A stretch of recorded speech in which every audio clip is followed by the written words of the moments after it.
దినకరా శుభకరా దేవా దీనాధార తిమిర సంహార దినకరా శుభకరా.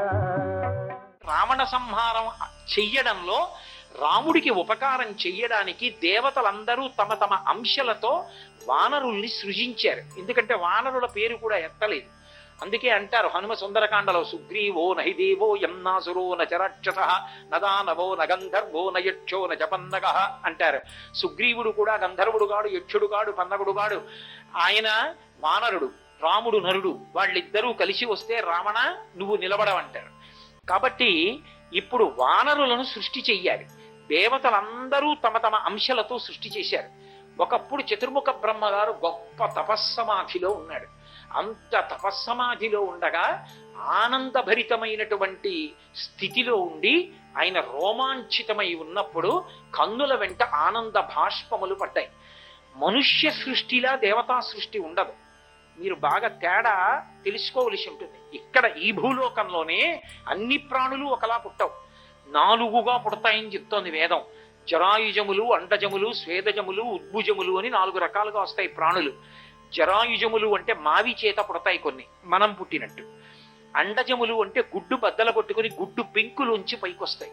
అదొక ఆశ్చర్యకరమైనటువంటి విశేషం. ఎందుకంటే ఒక పక్షి గుడ్డుని పొదుగుతున్నటువంటి బొమ్మ గీయగలడేమో కానీ చిత్రకారుడు గుడ్డుని పొదుగుతున్నప్పుడు పక్షి పొందుతున్నటువంటి ఆనందం దాని కన్నులలో అభివ్యక్తమవుతున్న స్థితిని గీయలేడు. పక్షికి ఏం తెలుసు అనుకుంటాం, కానీ అది పెట్టిన గుడ్డు యొక్క పెంకు లోపల ఉన్నటువంటి పిండం అది ఇలా 2 కాళ్ళు పెట్టి మెల్లిగా కదిలి వచ్చి దాని కడుపు గుడ్డుకి తగిలేటట్టుగా గట్టిగా వాలితే గుడ్డు పెంకు పగిలిపోతుందని, గట్టిగా వాలకుండా మృదువుగా దాని పొట్ట గుడ్డుకి తగిలేటట్టుగా వంగితే పొట్ట వేడిని పెంకు గ్రహించి, పెంకు వేడిని లోపల ఉన్న పిండం గ్రహించి పొదగబడి లోపల ఉన్న పిండం పిల్లగా మారుతుంటే దానిలో ఉన్నటువంటి మాతృత్వం తన్నుకొచ్చి ఆ పక్షి ఎంత ఆనందాన్ని పొందుతుందో, నా పిల్ల తయారవుతోంది గుడ్డులోనని. అందుకని అండజములు గుడ్డులోంచి కొన్ని ప్రాణులు వస్తాయి, ఉద్భుజములు భూమిని చీల్చుకుని కొన్ని ప్రాణులు వస్తాయి. చెట్లు విత్తనం పెడితే అంకురం భూమిని చీల్చుకుని వస్తుంది, ఉద్భుజములు. అలాగే స్వేదజములు చెమటలోంచి పుడతాయి కొన్ని ప్రాణులు, పేలు మొదలైనటువంటివి. అలా 4 రకాలుగా వస్తాయి. ఒక్క భూమి మీదే మర్త్యలోకంలో అంటే పుట్టినవన్నీ మరణించాలి. అలా మరణించే స్వభావం ఉన్న ప్రాణులు పుట్టే లోకాన్ని మర్త్యలోకం అంటారు. ఒక్క మర్త్యలోకమునందు సృష్టియే 4 రకాలుగా ఉంటుంది, ఒకలా ఉండదు. ఇక దేవతలు సంకల్పం చేస్తే ఆ సృష్టి ఒక్కలా ఉండదు, వాళ్ళు అనేక రకాలుగా సృష్టిస్తారు. పార్వతీ పరమేశ్వరులు ఒకానొకప్పుడు విఘ్నేశ్వరుడి యొక్క అవతారాన్ని సృజించాలనుకున్నారు. అవతారం అంటే అదే విఘ్నేశ్వరుడు అనేక రూపాలుగా వస్తుంటాడు. వచ్చినప్పుడు ఆవిడ కామేశ్వర ముఖాలోక కల్పిత శ్రీ గణేశ్వర పక్కన ఉన్న మహాకామేశ్వరుడి వంక చిరునవ్వుతో ఇలా చూసింది. ఆయన ఆవిడ వంక చిరునవ్వుతో చూశాడు. ఇద్దరి చిరునవ్వుల కాంతులు కలుసుకున్నాయి. గణేశ్వరుడు పుట్టాడు. పుట్టేం చేశాడు? మహాగణేశ నిర్భిన్న విఘ్నయంత్ర ప్రహర్షిత. ఆ భండాసురుడు లలితాదేవి సైన్యంలో వేసినటువంటి మహావిఘ్న యంత్రాన్ని ఆయన తన యొక్క దంతంతో పొడిచి పాడు చేశాడు. ఆ విఘ్నయంత్రం ఉంది కాబట్టి లలితాదేవి సైన్యమే లలితాదేవికి ఎదురు తిరిగింది. ఎప్పుడైతే విఘ్నేశ్వరుడు వెళ్ళి విఘ్నయంత్రాన్ని తన దంతంతో బద్దలగొట్టాడో, అరే ఇదేమిరా ఇంత బుద్ధి తక్కువ పని చేశాం, మనం అమ్మవారికి ఎదురు తిరిగామేమిటని వాళ్ళందరూ క్షమాపణ చెప్పి మళ్ళీ అమ్మవారి వైపుకి వెళ్ళారు. అందుకని విఘ్నేశ్వరుడు అమ్మవారికి ఉపకారం చేసి ఆ మహాగణేశ యంత్రాన్ని బద్దలు కొట్టేస్తే అమ్మవారు సంతోషించింది. ఒకప్పుడు చిరునవ్వుల కలయికల ఉంచి వచ్చారు. ఈ సృష్టి ఎలా వస్తుంది అని అడిగారు. పరమేశ్వరుడు ఈ సృష్టి చూపులతో చేస్తాడు, కేవలం ఆయన అనుగ్రహంతో చూస్తాడు. అందుకే కామాక్షి కామేశ్వరుడు. కామేశ్వర అంటే సృష్టి జరగాలన్న కోరికతో చూస్తాడు, అంతే ఈ సృష్టి జరుగుతుంది.